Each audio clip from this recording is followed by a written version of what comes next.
Most listeners know that they should listen more, but what they listen to matters. To improve, you need to make sense of spoken Mandarin, not listen to people who explain Mandarin in English.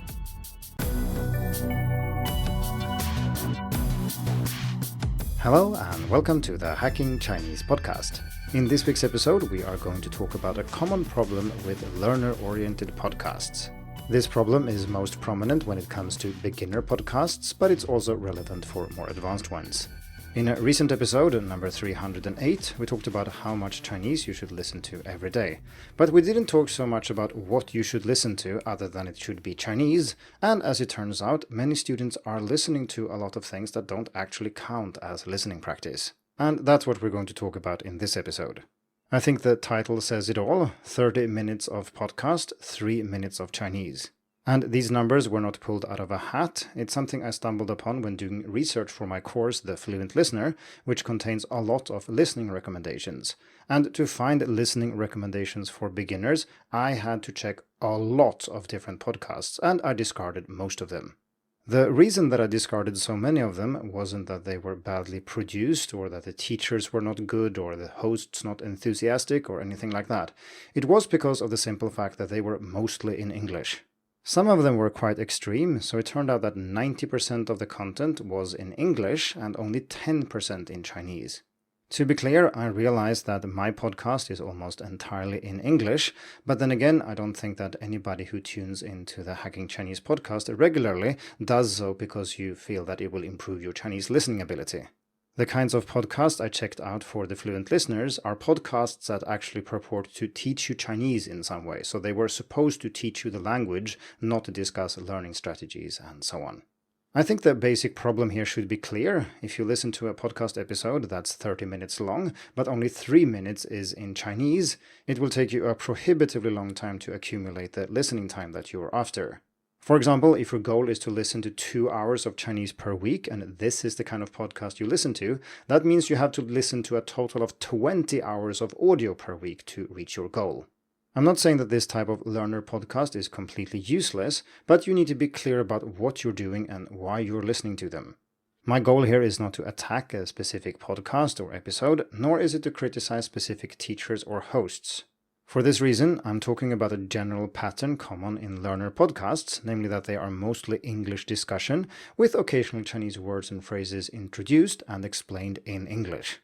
Some of them might have more Chinese, some of them might have less, but the point is that English is the main language and understanding largely happens through English, not through Chinese. Now that we have that out of the way, let's return to what I said about knowing what you're doing and why you are listening. And this requires us to think about what a learning activity is about. What is it supposed to do? These questions are very complex, but as long-time listeners will know, I like using Paul Nation's 4 strands to analyze what you need to learn a language. So according to this framework, which we discussed in more detail in episode 94, you need 4 things, or rather there are 4 things that an activity might do for you. So first, it might help you understand meaning through Chinese, and this includes both listening and reading then, even though we're mostly interested in the listening bit here because we're talking about podcasts. This is about making connections between spoken words and their meaning in Chinese, so translation here does not count. Second, an activity might help you use Chinese yourself to express opinions and convey information and so on. So this is the same, it's focused on meaning, but it's output instead of input. And third, an activity might help you with the language itself. It might be focused on the form of the language, such as pronunciation, how characters are written, what they mean, how they are structured, or how grammar works, or something like that. And fourth, an activity might make you better or faster at what you already know. And this is called fluency development. My intent here is not to discuss these in detail and how to balance them, but let it suffice to say that you need a mix, and most of these are about focusing on meaning. So what does a beginner podcast, which is 90% in English, actually do?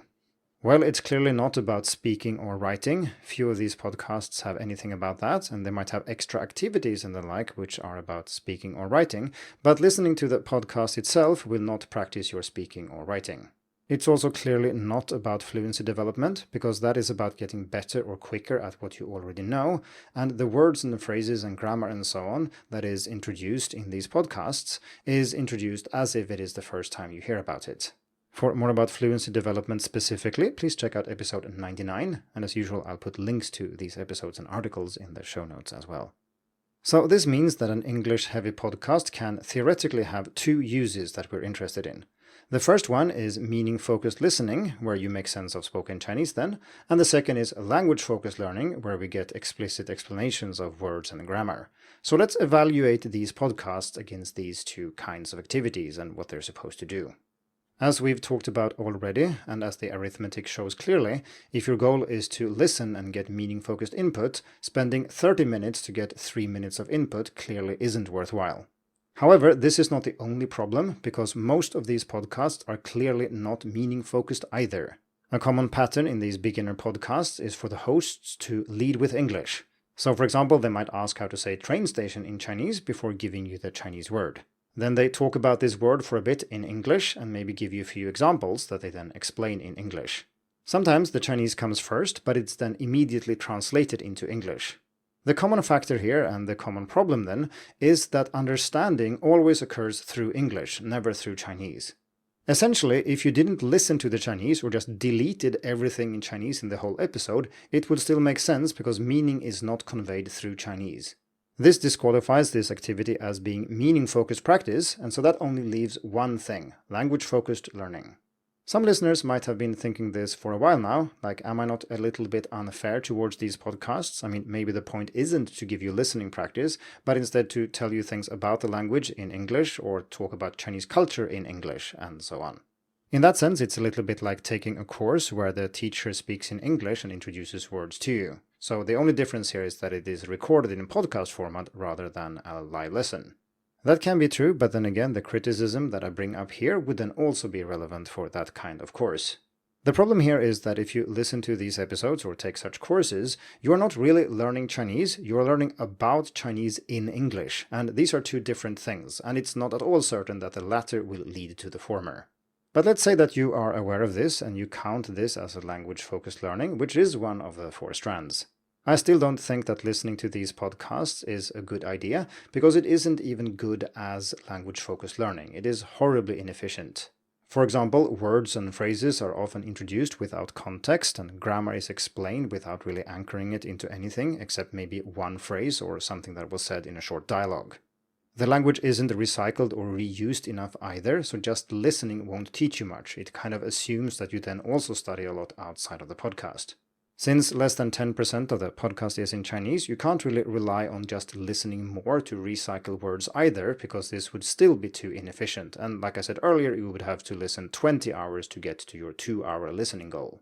So is this type of learner podcast useless then? What if it boosts confidence or teaches an occasionally useful word here or there, or maybe sparks interest to learn more? Well, I think all those things are valuable, and my goal here is not to stop you from listening to this kind of podcast at all. And as I mentioned earlier, my podcast is 100% in English, but I still think it's worthwhile, otherwise I wouldn't record it. This brings us back to my point earlier about knowing why you are doing what you're doing. So when you listen to this podcast, what do you want to get out of it? So if you think that it's good listening practice or that it's a good way to explore Chinese words and grammar, I think this is misguided and that there are much better ways of achieving this. If, however, you feel motivated by listening to these podcasts and feel that you learn something useful about China and so on, then by all means listen to them occasionally. But if you want to improve your Chinese, the question isn't just whether this kind of podcast is useful, but whether there are better things to do with your time. So assuming that you heed my advice and stay away from these podcasts, what should you listen to instead? The simple answer is that you should listen to things that are in Chinese. Now, if you asked me this question a decade ago, it would be rather hard to find lots of good listening practice, which is also mostly or entirely in Chinese, but this is 2026 and there are so many good YouTube channels and podcasts that stay almost or entirely in Chinese and are aimed at beginners. Since I have several articles and episodes about this already, I'm not going to list the specific podcasts or YouTube channels that I recommend, but I will instead put links to articles where I collect the best listening resources in the show notes. I should say though that if you're a zero beginner or know almost nothing about Chinese, stick to video content because it is possible to teach Chinese using only Chinese, even to zero beginners, but you do need images, you do need body language and so on.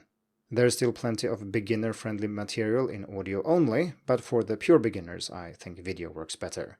Anyway, all the content I have about listening resources are sorted by level, so you can find what's most relevant for you.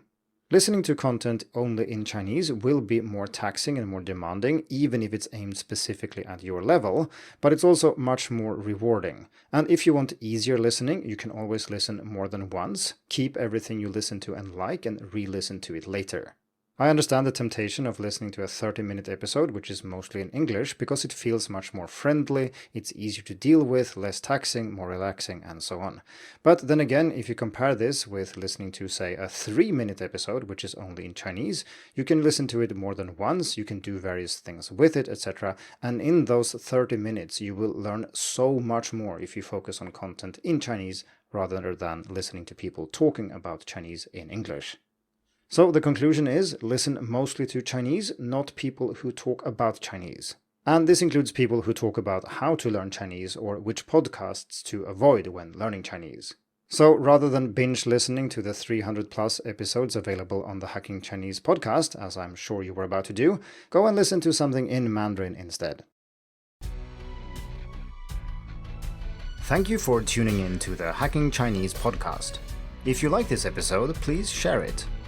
More information and inspiration about learning and teaching Chinese can be found at hackingchinese.com. See you in the next episode, and until then, good luck with your studies.